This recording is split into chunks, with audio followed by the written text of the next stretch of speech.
Welcome to the Sound Meets Sound podcast. My guest this episode is Kelli Francis Corrado. Kelli is a brilliant musician with whom I've collaborated in the past. Check the show notes for a link to our split EP from 2021. Also, throughout the episode, you will hear clips of Kelli's latest song, Falling Tree Story. Enjoy! I'm a singer-songwriter, a wanderer, and a witch. And from those things, I record music, I tour, I also teach music lessons. And I just see music as making a timeline sonic scrapbook around me. That's how I see creating art. I like that, sonic scrapbook. I'm very curious, how you started your journey as a musician, when you first started making music, like what your first instrument was, or was it singing, that kind of thing? Sure. So I kind of came to music in a very roundabout way. Like I didn't really discover I was in music till I was in my mid-20s. I have a degree in poetry, and I was really inspired by poetry, the classics, the Romantic era. And I've always been a huge music fan. And as a kid, I thought my path was going to be dancer because I took dancing lessons and went that trajectory for a really long time, modern, tap, ballet. But after I got my degree in poetry, I moved to Germany and became a military wife. Very short-lived period, which is a whole probably other podcast and a whole other thing. So very briefly, and at that time I was living by the Black Forest in Germany, and I was with my dog, and I was writing poetry and reading on the side of this like little hill, and I had an out-of-body experience. And I'd never had an out-of-body experience prior to it. And I was sober, and it was like this moment where it was in the afternoon, and I was reading something, and I looked up, and all of a sudden I looked down and I could see my physical body. And I was like, well, this is weird. And then all of a sudden I came back down to it. And when I looked around me, everything looked different. Everything was like this really vibrant orange. And it was just kind of this odd experience. And I was like, okay. And my dog was looking at me like, what's going on? And I just kind of went for the rest of the day. But it definitely felt my perspective had shifted in the world.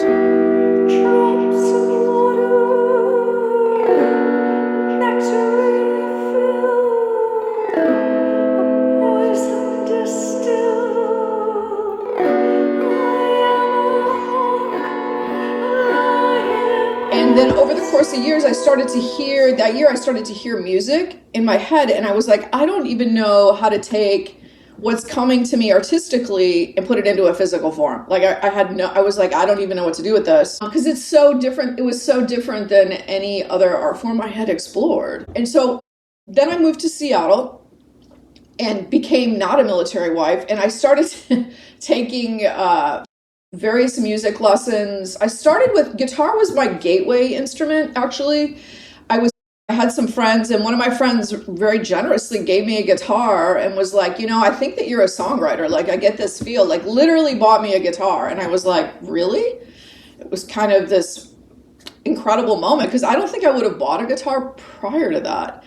And then I was invited into his band at the time, and then I sang for the band, which had kind of this one brief moment. The name of the band was Ambulance, and we were doing shows with like this band. This was in the Pacific Northwest, with this band Chris is Weird, and these bands Love is Laughter, my friend Sam Jane. And it just all of a sudden it was like I got a guitar. All of a sudden this music was starting to come out. I mean, it was like very one of those moments where the universe kicks you into a different lane, where I was like thinking my life trajectory was this way, and the universe came in and was like, guess what? And like kicked me this other way. Wow. And so it grew from that. And so for years I was like playing more experimental guitar, but I still kept hearing this really specific thing. And I didn't feel at the time when I started that I had the skill set to create that. And then over the years, like when I first started doing my own thing, what I'm doing right now, the first band I had was like violin, cello, drums, bass. Like I had this keyboards, I had this like full situation, and it still wasn't the right sound. And so I experimented with that. And then over the years, I started to be like, well, I think it's this. Like, I would start to take things out, like, as part of that process. And over the years, it became just what it is now. It became really vocal heavy. I play auto harp mostly right now because I have found over the years that it's really difficult to play guitar with all these pedals and effects and truly sing. Like, I can't really do both at the same time.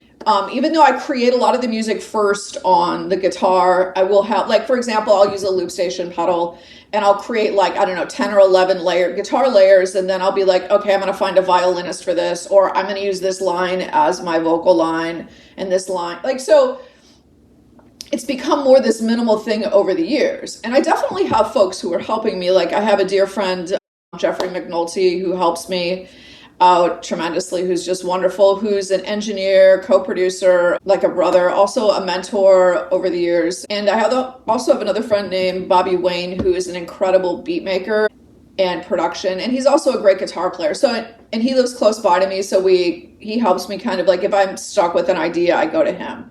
So it's become, and also I really, about 7 years ago, really wanted to start touring more and performing more.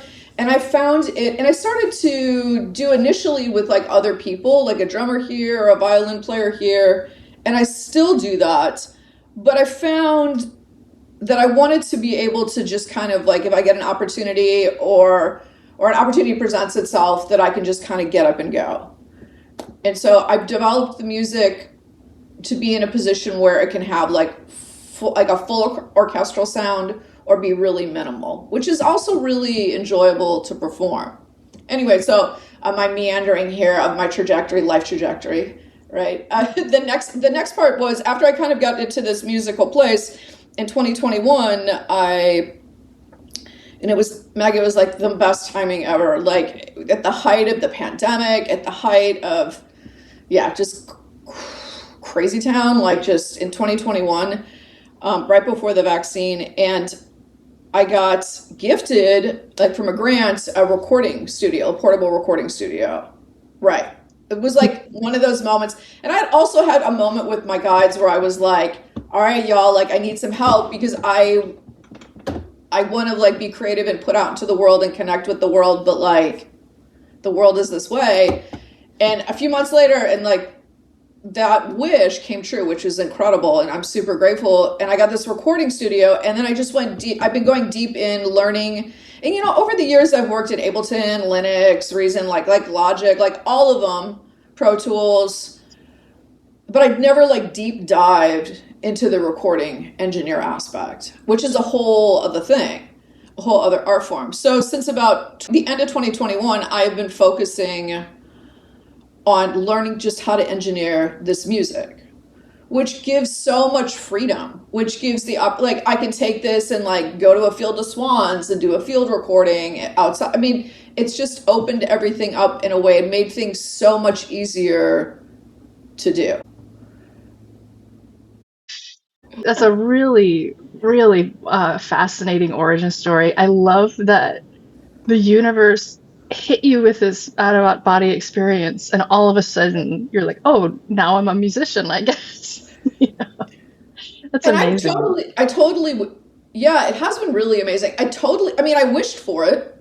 Like, I had thought, I was like, God, this would be real. I talked to musician friends, I'd be like, this would be really, because music, as you know, like, hits us in so many different, like, our eyes, our ears, we use so many of our senses for it. And it's just, it's otherworldly, truly, creating and being in it. It does feel like you're crossing a barrier when you're making music. And the more skilled you get at translating what you hear in your head into what you hear in the world, you feel like a magician. Absolutely. That is an excellent point. That is absolutely true. That continues to, I don't know if it does for you, but for me, it continues to, that element of it, what you said, like, the stronger you get with it and the more in touch and in tune with it, the stronger it gets. And then other things start to appear, or. Yeah. Then your more comes to you. The more you can translate, the more that will come to you, kind of. Yeah.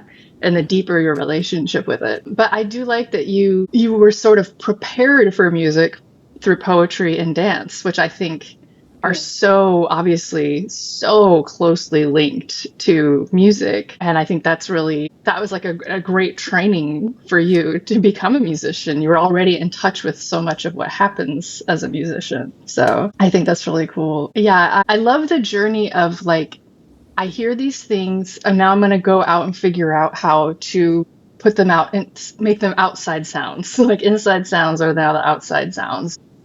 You started with guitar, which honestly, I don't find the easiest gateway instrument. So I think that's really interesting that guitar was the gateway instrument for you because there is a certain level of like pain, even like using it, that you have to get over. And it's also like, it's just, you hold it weird. Like the auto harp, the piano, I feel like it's much more clear, like how to put the sounds together. So I think that's really interesting. And it sounds like you still go back to the guitar for generating ideas. It's totally true. Like the guitar is not an easy instrument by any means. And even it was funny when I first got this guitar. So I was in this band at the time, like I was saying, and they had given me a guitar. They had asked me to sing in the band, and I was like, I don't know if I can sing. And I hadn't really thought about singing. Like singing actually came to me out of all the things I do, it came to me last out of all the instruments that I play, which is interesting because that's the one I really feel the most connected to. Yeah, guitar, they got me this guitar, and I had done piano lessons as a kid, for sure. Yeah, piano was so much easier. Like you're right. And at the time when I got the guitar, one of the folks that I was playing with showed me bar chords, and they were like, "Oh, this is like the easiest thing on the guitar. Just learn how to do bar chords." And 2 months, and it was so difficult. I mean, right out the gate doing bar chords, and it was on an electric Yeah. guitar, fortunately, because if it was an acoustic, like the action probably would have been a lot higher. But I remember after 2 months of doing that, I was like, when I saw that friend, I was like, like, fuck you. Like, I realized that, like, bar chords were not the easiest thing that I could have done on this. And they laughed and they're like, aren't you glad you know? And I was like, oh my God, get out of here. So, yeah, That's funny. I love the guitar. I actually miss playing, like, if I don't play it for so many days, I actually miss it. So, just a Yeah. connection with it. Yeah. Yeah. So, and with singing, that as a singer myself, and I should let the listeners know, I'll put a link in the show notes. Kelli and I did a split EP a while ago where I guess you call it remixed each other's songs. So I got intimately acquainted with Kelli's voice because we did it with stems, and it was great. I really enjoyed remixing your song, and I love that split EP. I think it just came out so beautifully. I'm really happy. That EP it was so wonderful to work with you on that musically, and it just seemed so aligned. Yeah, It yeah. was so effortless and so, yeah, I'm sorry, I don't mean to cut you off. I really enjoyed doing that as well. No, I effortless is the right word, definitely. And when you can get that feeling in music, that's like the goal. But so as a singer myself, I've had a very complex relationship with my voice and sort of finding what my voice is especially as I moved from live singing to recording singing.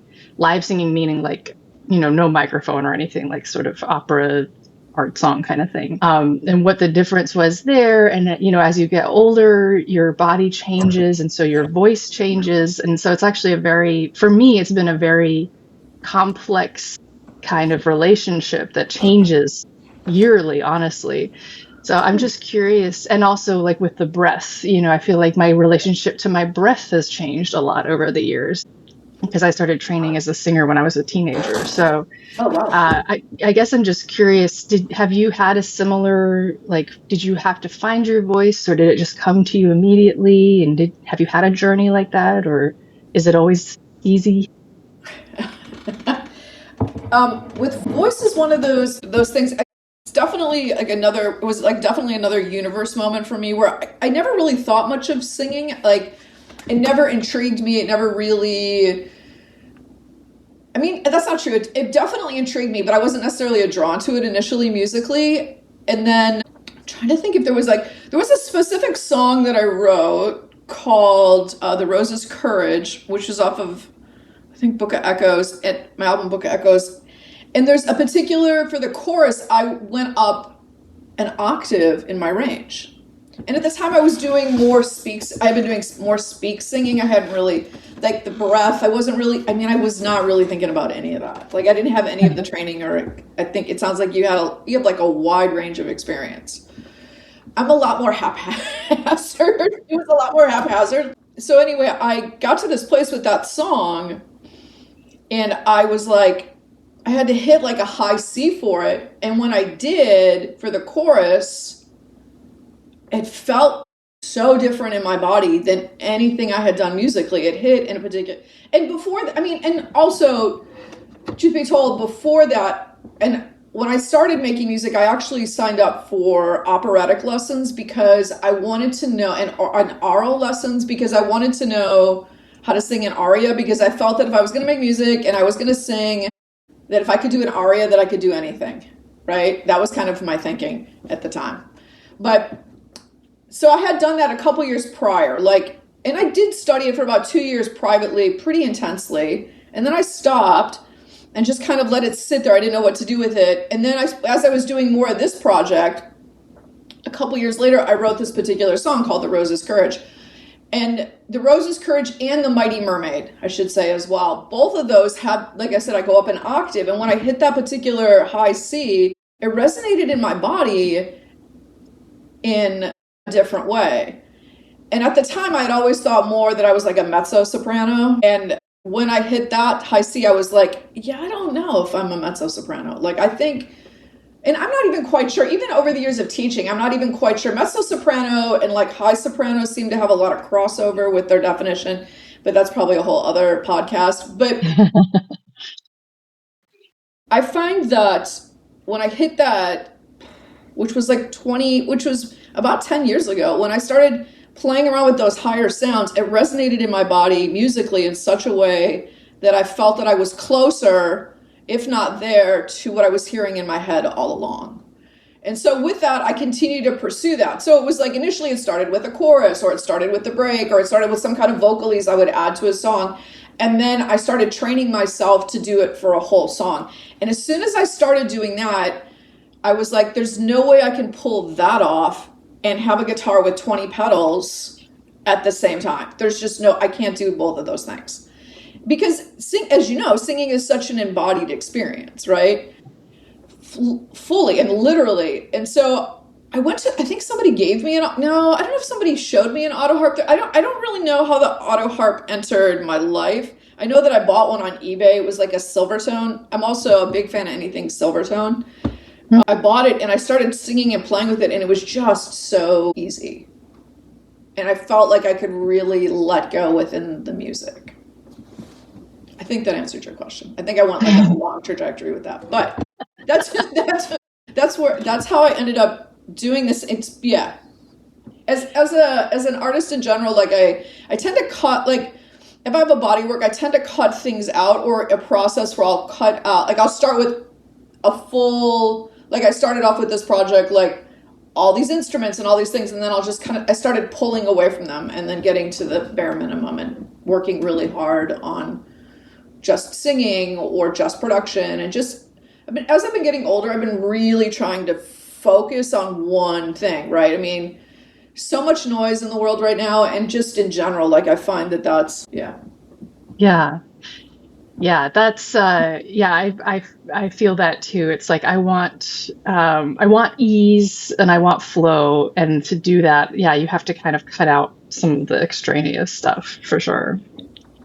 But that does answer my question about the voice. It is interesting thinking about how one holds the auto harp as opposed to a guitar, and like how that would be more conducive. Because yes, singing high as you do, it is much more of an athletic experience than just sort of singing within a very, speech-like range, just because there's more required of your body to reliably produce that sound. So yeah, it's definitely a full body experience. I agree.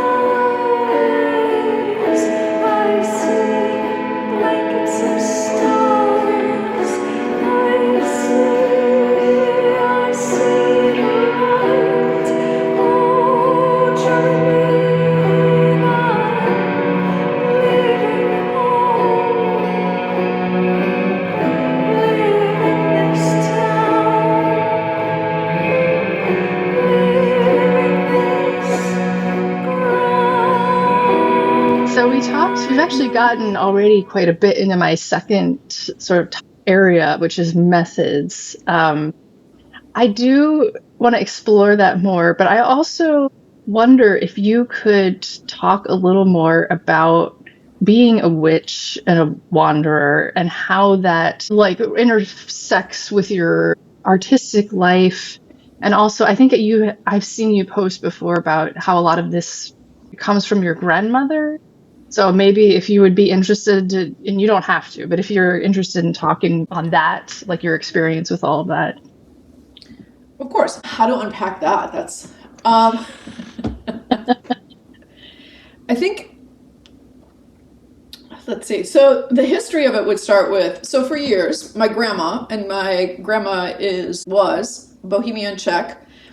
And for years, as a kid, we would sit down and do these prayer rituals, which consisted of focusing energy. Like, she was very much into saints, and she approached, and she was Catholic, but she approached it from this unique. The more I learn about Catholicism in the world, and I grew up going to Catholic schools, and my family's Catholic, learning about saints and learning about that culture within my ancestral lineage, I find that's a really different take than most folks have with Catholicism, or folks that I've met. Anyway, not to digress on that, but her perspective was she came from a very feminist point of view, which may sound like a contradiction. And I'm not necessarily here to like debate this particular religion by any means, because I think there's a lot of beauty and a lot of inspiration within it, as well as some darker things in the most general sense. So for her, she believed that in our family that there was a particular form of energy, or she never called it magic, but I call it magic, that if you say a prayer for a certain person for a certain thing, like I had one relative, like she had this stack of prayers for saints, and every day she would do this ritual where she would say a certain amount of novena prayers for which I don't know if you're familiar with what novena prayers are. Yeah, I was raised Catholic, so okay, yeah. so you know what I'm talking about here, right? Yes. Okay, so she would say these for particular people in the family and send energy and focus towards these people for various things. Like for one of my cousins, it was like focusing on helping heal their eyes. They were having some eye issues. Or for one cousin, it was they had some mental health struggles. So she would direct this very specific energy towards them. And she would walk, and towards the end of her life, she did it with me my whole life. She would walk me through each prayer. We would do it pretty regularly. I would do it with her like once a week, maybe, if I saw her. And it was all done with like healing intention and just sending love to folks. But she always had talked to me about that when she passed away, that she was going to leave me this energy, and that I was the next person in the family to get this, and that it's a responsibility, and it was going to change my senses, and that I needed to focus that energy. And, at the time I was like, yeah, whatever, Grandma, all right, I'm here. Like, I love you. I'll do this, sure, whatever. And then the week before she died at 94, and she literally just decided that she was done. She like went to sleep and didn't wake up. She didn't have any health conditions. She was just done. And fair, like that sounds like a pretty cool transition to me. But yeah. But the week before this happened, I actually received all the prayers in the mail, and I was living across country, and my dad, who was I forgot what the word is, like caretaker of her estate, he had no idea she had done this. Like she had known, I think, the week before. And so I received them, and when I received them, this is, I don't know, 20 years ago, it hit really hard for me because I didn't know what that meant for me and I had explored like my spiritual side quite a bit, but I still wasn't really clear on what that meant to me. So when she sent those to me, I was like, I need to honor this because this is a gift. And what does that mean to me? Like, how do I unpack this with my beliefs? Because I don't align with, there's a lot of beauty I have found in Catholicism, but it's not a religion I practice. And how was I going to integrate all of this, right? So I did a lot of reflection. I did a lot of studying on my own. I've studied Hermeticism. I've studied Strigaria. Like, I'm a lifelong magical student. And so during that process of really delving deep into what that meant for me, the language that started to come to me was like, well, I actually consider this pretty magical because it's energy, it's focus. And the difference for me between a prayer and a spell is like there's not really a big difference. It's about focusing energy with intention. And so I started using a different language that resonated more with me. And I started to think about it. And I was like, actually, I identify with the term witch. And I think that, if my grandma were still alive, we could have a conversation about it. Like I would call her a witch. I don't know if she would use that language.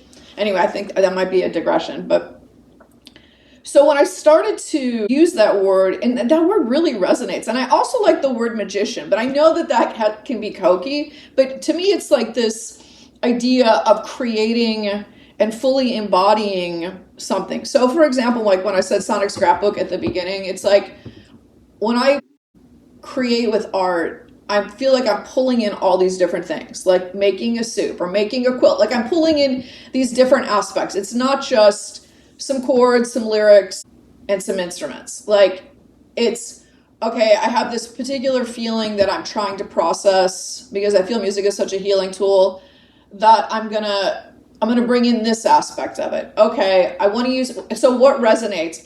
Okay, well, it feels like it's a really heartfelt thing. Well, I know that F is in the key of F, it resonates within the heart. Okay, so maybe let's try F or the relative minor of F. Okay, so then what am I actually trying to say with the words? And are there any like exterior samples that I want to use with that? So I pull in all these things. And to me, that's what making music is, making magic, and the term witch, I see it as a person who identifies and embraces in a fully embodied way their gift, whether it's making music, making a soup, and they're focusing that energy in a very particular way for a very specific thing. Yeah, I think that's what I mean. Did that answer your question? It did answer my question. Okay, yes. In the middle of it, I was like, trying to define witch and what it means to me with 2 cups of coffee in 3 sentences. Like, if that's what I accomplished today, then go me. You said it very well, and I hesitated to ask the question and felt a little guilty about asking the question because what? I don't know, like define witch for me. No, I think it's a valid question. I mean, I talk about it pretty publicly, and it definitely is a huge part of what I do. But it's about defining it for myself. Yeah, exactly. Right. Yeah, and I really like the way you said it's focused energy with an intention. I think is a very great way to encapsulate what's happening there. Right. So I really like that. I think, yeah, you did a great job. Thanks. I mean, I would also like to add, it's not just like it started with Catholicism, like exploration of Catholicism, and then I saw there's some similar path lines with what I know of Hermeticism. I'm like a lifelong student. I've also very much practiced Hecatean magic. Hecate is a big inspiration in my life. Absolutely. Mm-hmm. Like, especially with the nature that I'm surrounded with.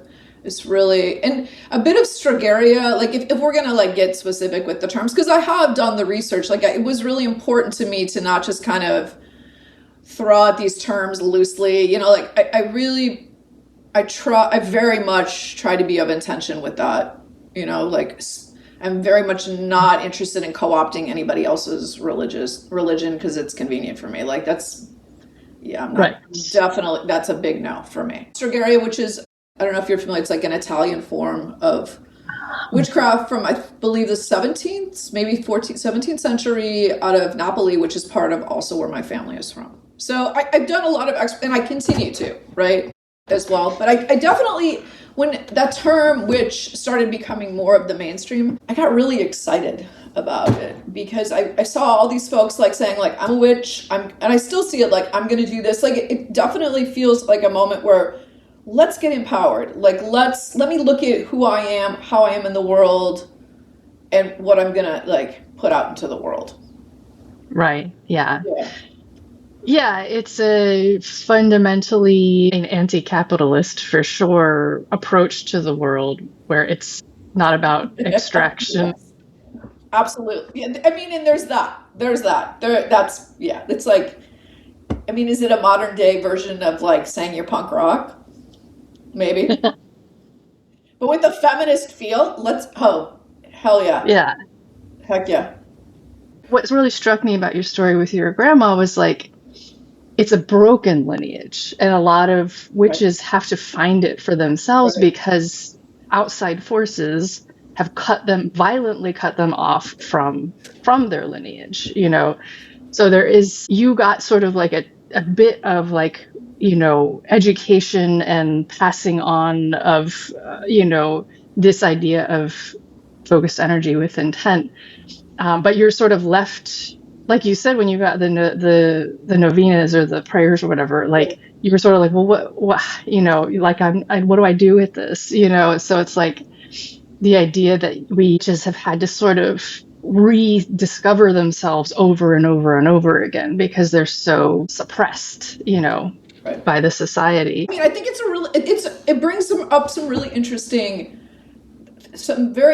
things, and it is, you're right, it is very much broken, and it's a way of grounding a spiritual practice or grounding your identity and really thinking about what that word means. And to me, it's not just woman centric, it's feminine centric, right? And Right. so to see, like, for whatever gender like connects with that, right? If that's an aspect of their identity that they connect with, awesome. I think that that's really important. And one of the things that my grandma told me as well when she passed, and that this energy was coming and that doing this, she mentioned that I was going to know in my family who the next person was. I wasn't going to know. And it wasn't like it was a bit of a light bulb moment, but I was like, it's you. Like, so, and that person happens to be one of my nephews who Oh, is who presents as male, like, so right. I think it's important to include the aspect about just the suppression of the feminine and how that is changing.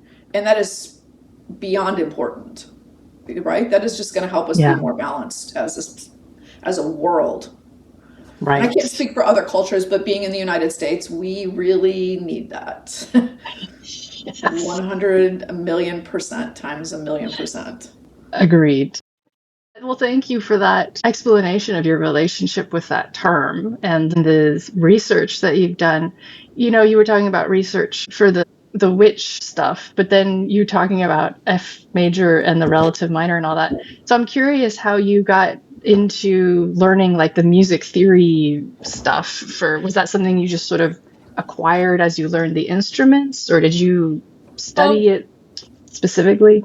it's been a combination of things. So when I mentioned earlier that I took some opera lessons and I took some oral training, which I took it from two folks. One is a woman named Anne Bergsma, who is the daughter of American composer William Bergsma, and she taught me the breathing technique and how to do arias and how to access my voice and explore that. And then I took an oral training for about a year with this woman named Dorothy Klotzman, who was retired and used to be on the board for Juilliard. And these are people who have tons of formal training.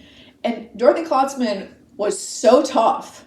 Like, but that oral training, that ear training that she did with me was amazing. Like, she would sit down at the piano and play something really fast, I don't know, 30-second notes, whatever key, sit down, play it, and then look at me and go, all right, I want you to play what I just played. And this is coming from somebody who had no formal, like, classical training, right?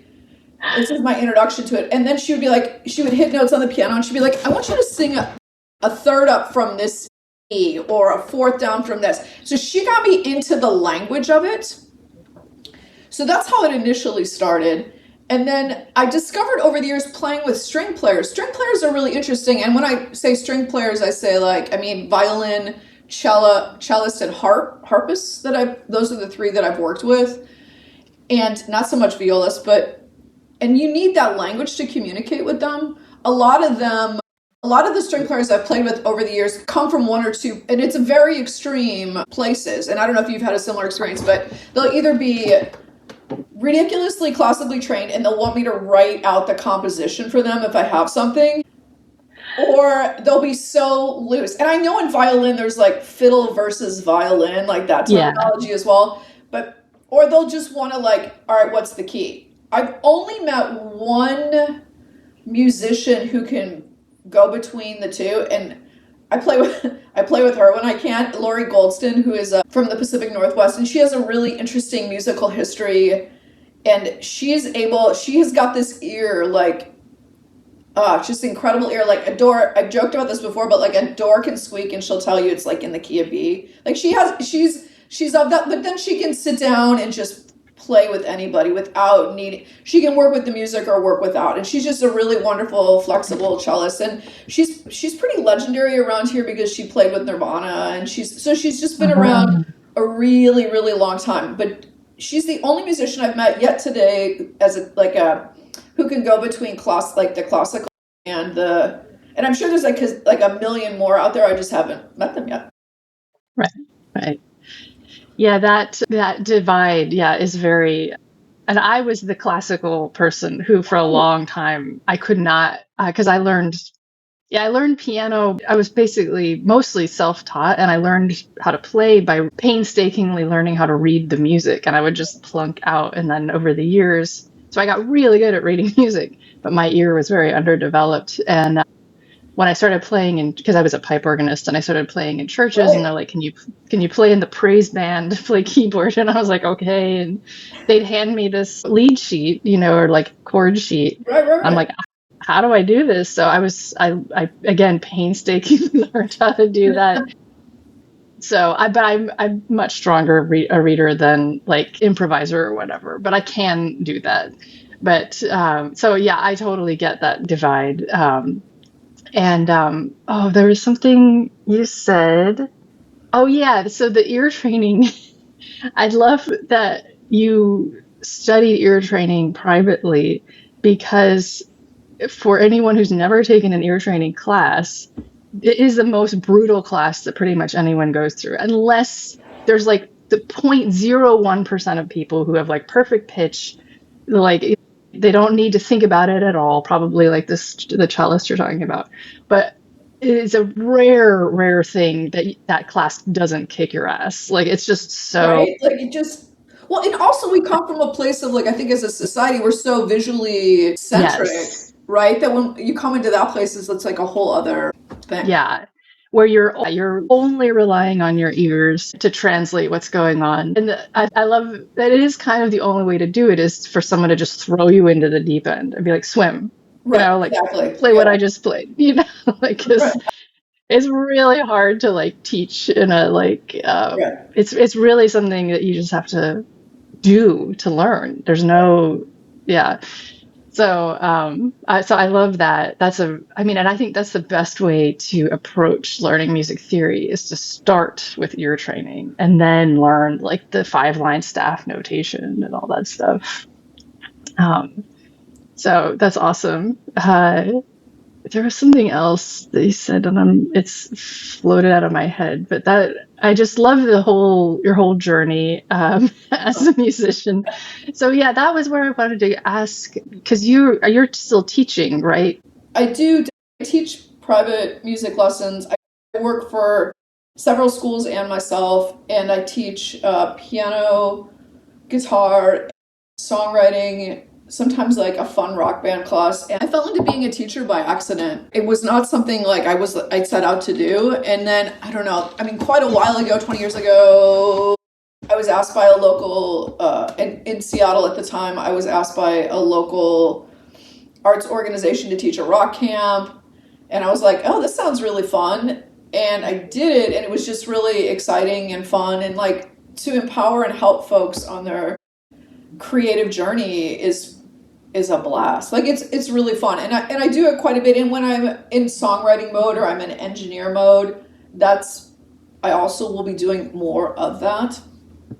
So if I'm not Right. touring, it's like with the technology now, I'm able to like teach anywhere in the world, and the accessibility for folks to learn is like I have students. I'm in the Pacific Northwest right now, but I have students in Wisconsin. I have students in North Carolina. I have yeah, it's wonderful to be able to teach folks all over the place. Yeah. Yeah. That's cool.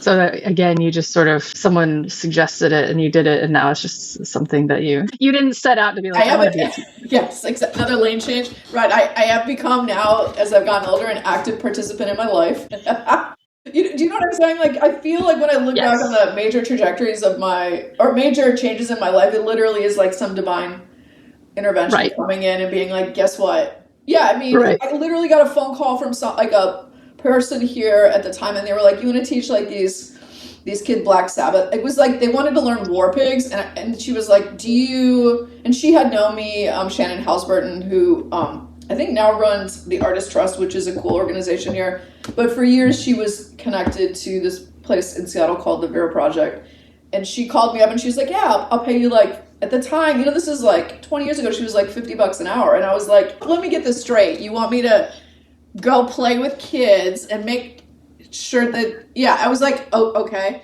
And I found it was over the years too, for years, I seemed to really connect with the metal kids.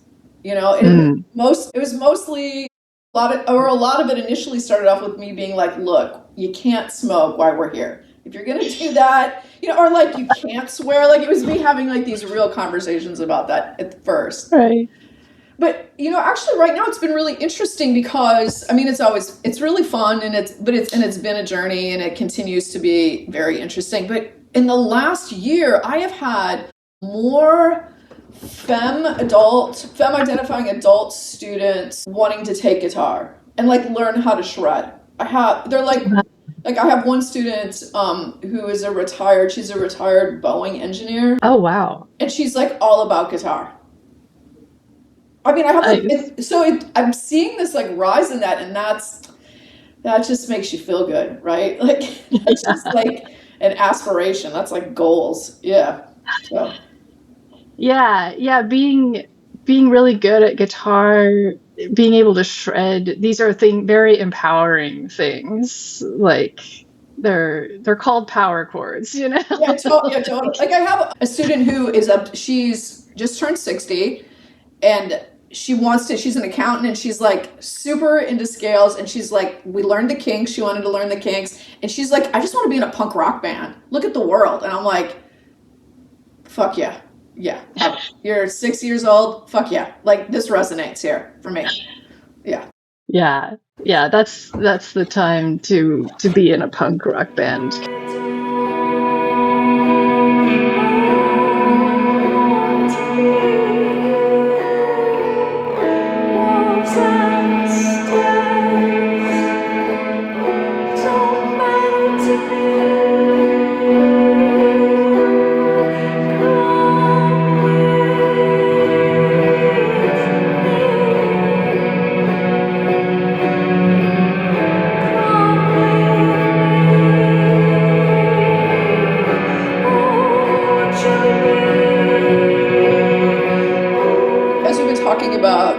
Divine intervention moments. I've been going through a really wild one in the last couple years, and it's not just been one phone call or one kind of moment.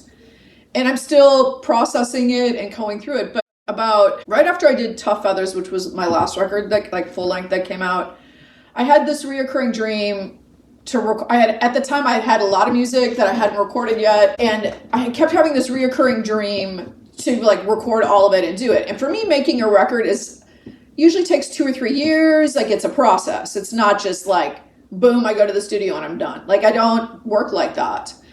But this reoccurring dream, so I did it, and I worked really hard, and I wrote 8 songs, and I was really happy. This is about 2-3 years ago.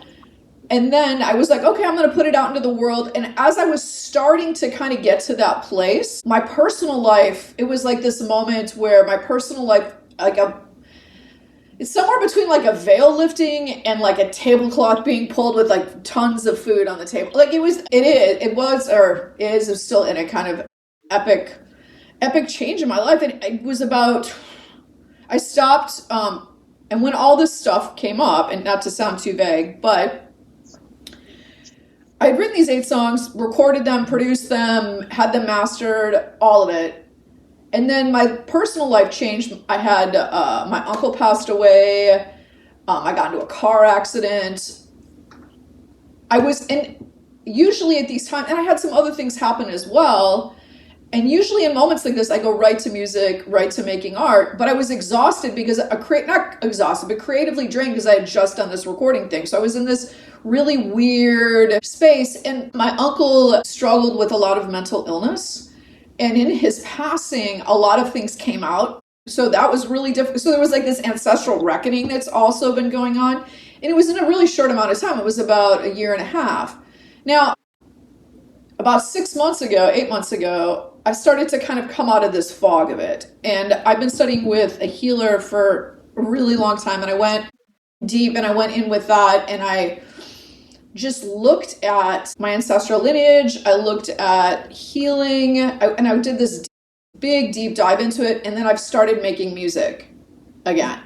But it's been the first time since I've become a musician where something like this has happened. And I think it's like the only time in my life I've had a moment where just the personal, like, and not that making music isn't personal, but it was like several experiences that were just like, made me sit down and just look at like, okay, so what is my life? Like, where am I in my life? What do I want to do? I have this beautiful life opportunity. It was like a mortality check for sure. It was not even like, it was a mortality check. So looking at that and coming out of it in the last 6 months, my main guide started showing up again.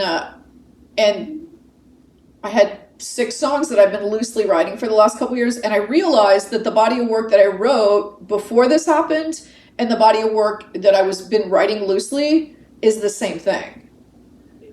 Right? So that was a huge, and so at that moment, I think we talked about this at the beginning of the podcast, like the deeper that you go into creating art, the more it leads you. And it has been leading me on a level that I've never experienced. And so there's been a bit of a push and a pull, like, okay, I have to honor where this is going, how this is growing. But would I rather be on tour for 2 months right now? Maybe. You know what I mean? Like, so it's like balancing out, like, okay, I have to listen because this is like, I truly believe that I'm the vehicle for it. So leading with that. So that's sort of the general feel of what's been going on. So about 6 months ago, as I had this realization and I was like, okay, my main guide, like the things that I spiritually practiced, I was like, all right, if you all want me to do this, like I need a clear sign of where to go and like what I need to do. And then literally 2 days later, I was offered a residency at the Woodbine Chamber in Louisville, Kentucky. So thank you, guides, universe, all of it. Like, that answer was heard, heard.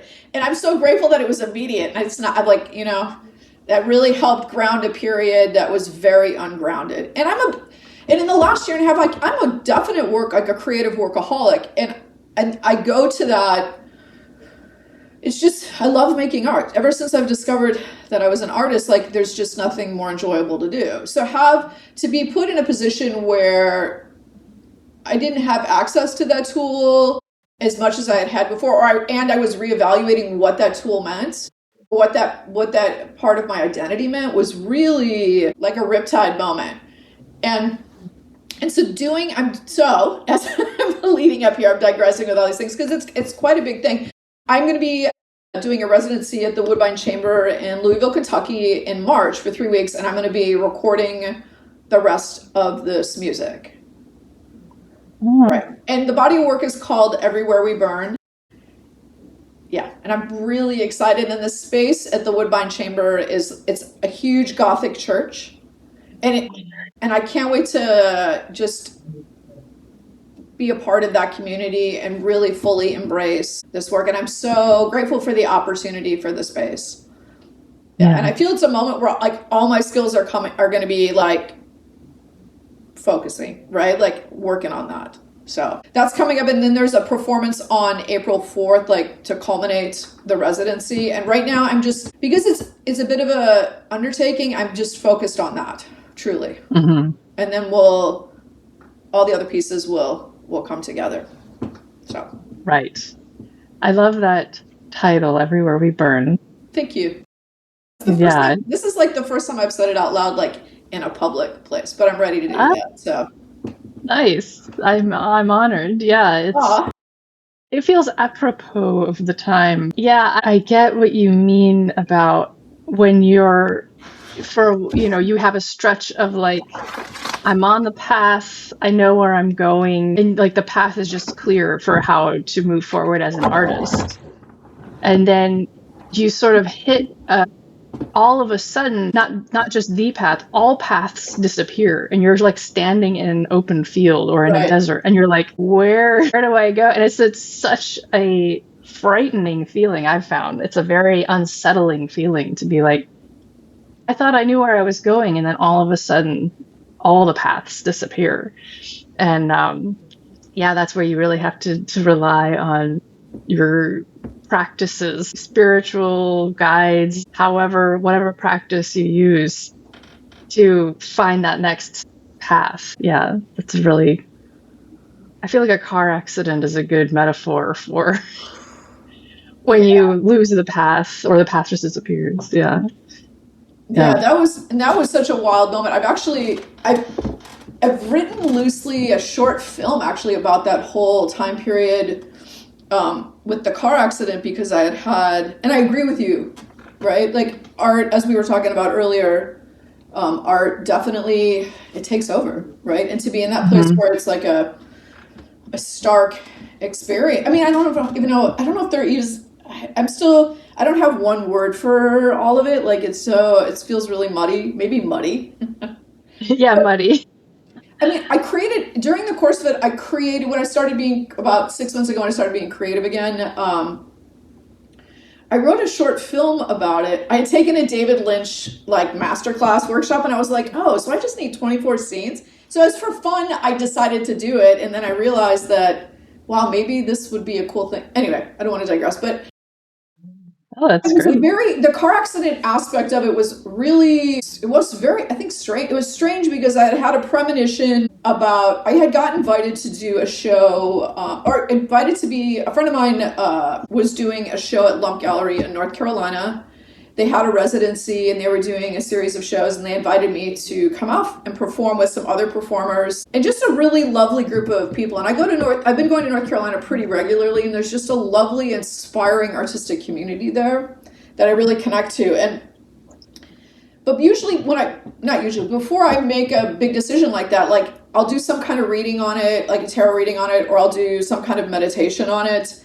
And I kept getting to not, so the main artist had rented a house for all these other artists to come stay at collectively. And during my reading for it, I kept getting to not stay at that actual house. Not Hmm. the person who was hosting the event was cool, all the people, like it wasn't, there was just some kind of energy around it that was like a huge no. And the reading was like, definitely go and participate, but don't do that. Like, do not go to the house. And so I didn't. I like stayed with some other folks. And then when I went, I did go to the house the day of the event and just to connect with the other artists. And then we were planning on going to get food. And then on our way to go get food before to go to the event, we were in this like tragic car accident. Like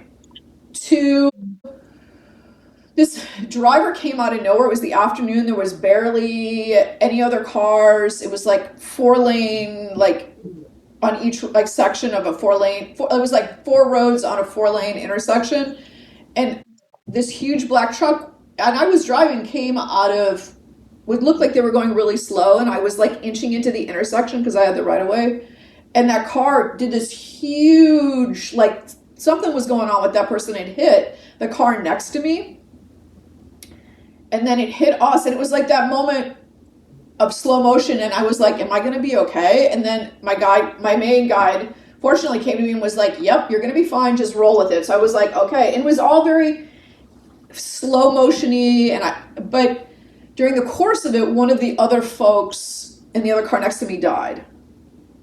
So Man. it was this tragic Yeah. accident, and it was just experiencing the whole thing. And it was, I don't even know if other level is the correct word for it. It was an event I'm still processing is probably the best way Yeah. to say it.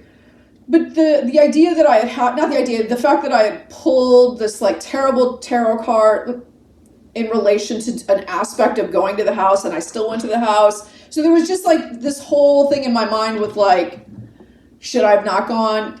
How much does fate interplay with choice? Mm-hmm. Yeah, so this body of work is big. I guess that's where all of that, like, there's lots of aspects to it, and yeah. I know that that was Yeah. like a huge tangent, but I don't really, like, I haven't, and part of this residency is to focus this energy, and I have 6 songs Yeah. that I have finished that are going to be recorded that are about this experience. Right. Wow. Yeah, that's only one Yeah. aspect, or one thing that happened during it. Yeah. Yeah. Right. Right. And that was just one part of the upheaval that you were feeling Right. at the time. And that's just that one thing was enough already. Yeah, it is interesting the alchemy that we do to translate those experiences into art and how it is part of the healing process. But it's part of the healing process, but it's also very difficult because you're reliving it, as you Right. process it. But yeah. I mean, like, one of the things you said, like the idea, or not even, just alchemizing, bringing all these different aspects together. And it's interesting you brought up the point about being mindful of going in and doing that work, because you don't want to necessarily relive the emotions, right? But you also want to stay true to those feels if you're putting it in the music, if you're putting it in the creation. And actually, the healer I've been working with has given me, like, we've created certain rituals that when I do certain aspects of these 6 songs, or certain parts of these different songs, that I definitely do ritual when I come out of them to make sure that I'm not bringing that energy with me, which is Right. also very new. So, Yeah. yeah. Yeah. That's great that you have someone to like help you with that. Yeah, I mean, yeah, I'm so grateful that I've had this person. It's a healer, it's an acupuncturist and Reiki, like a person who I've been studying with for years, and had truly was like, has been, I'm so grateful for, and has been essential going through this process for the last 6 to 8 months, to have this mentor just guiding, right? Learning. And Mm-hmm. I've been also, one of the things I've also been working on through this healing process is learning how to do, like, the importance of clearing ourselves energetically on a daily basis is so real. I do have a few things coming up that I'm really excited about. I'm doing the Woodbine Chamber residency in Louisville, Kentucky for 3 weeks in March, and then I'll be doing a show culminating that residency on April 4th. I've been doing a Substack where I just moved my newsletter to Substack, and I'm doing music remixes. I'm also offering a monthly ritual that I've created to support the current moon cycle, which is a new thing for me, and that I'm really excited for, and seems to be resonating with folks as well, which is awesome. And I also, this body of work that I'm working on right now, I released a single a few months ago called Falling Tree Story, which I put out on a 7-inch. And the gray vinyl is sold out, but I have some black ones, and you can check out the link. Cool. Cool. I love that you put it on vinyl. That's so cool. I find over the years, I find that people resonate more with vinyl, like right away, just in general. We're reaching the end of our time, but I wish I had asked you more about touring, because that's a whole other Yeah. thing. But 'cause I've never actually done a tour, so I'm just mostly just curious about the experience. It's so much easier than you think it is. Really? Yeah, it truly is. Okay. All right. That's good. I mean, it just depends on what comes easy to you. Like, for me, logistics are a struggle, and that's the stuff that I stress out about. But I think if you just start with touring, like, if you're like, oh, I know this person here, oh, I know this person, and you just talk to people. And right now, I think also in the world, people want to be in proximity of other people. People want to come together in a very physical way. Music, art, like, and we all really need it right now.